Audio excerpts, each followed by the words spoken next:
Georgia Tech football has decided to promote within. The interim coach Brent Key, who went 4-4, has been named the head coach at Georgia Tech. The wins include number 24 Pitt, Duke, Virginia Tech, even defeated number 13 North Carolina. Of course, we know the losses were to Virginia, Florida State on the road, Miami, Florida, and Georgia. So I think this is probably for the best. That way they don't have to go with somebody completely out of the program.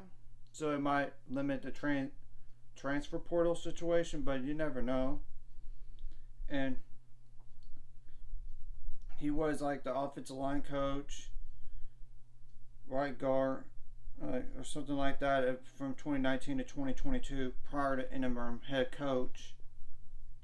He was the Alabama offensive line coach from 2016 to 2018. So, in addition, he was like at UCF from 2006 to 2015 for multiple roles, or 2005 actually, because he was a grad assistant and offensive line coach. Then he went to tight end.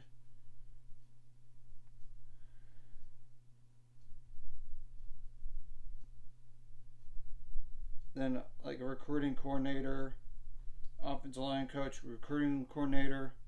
So he did that for a while when you look at his bio on Wikipedia. Then he was at Western Carolina in 2004 as a tight end / running backs coach. And he was a grad assistant at Georgia Tech back in 2001, 2002. He even played there at Georgia Tech at right guard from 1997 to 2000. So he's one of their own.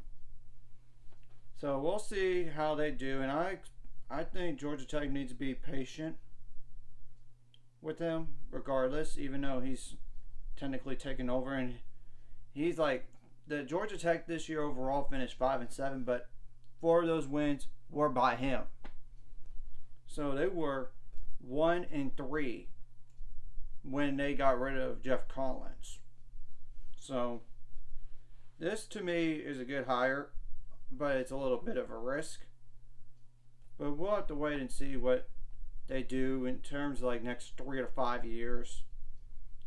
Anyways, I just want to break that down in terms of his history as a coach, even his playing career, and he's 44 years old. So, and they could have gone after Willie Fritz.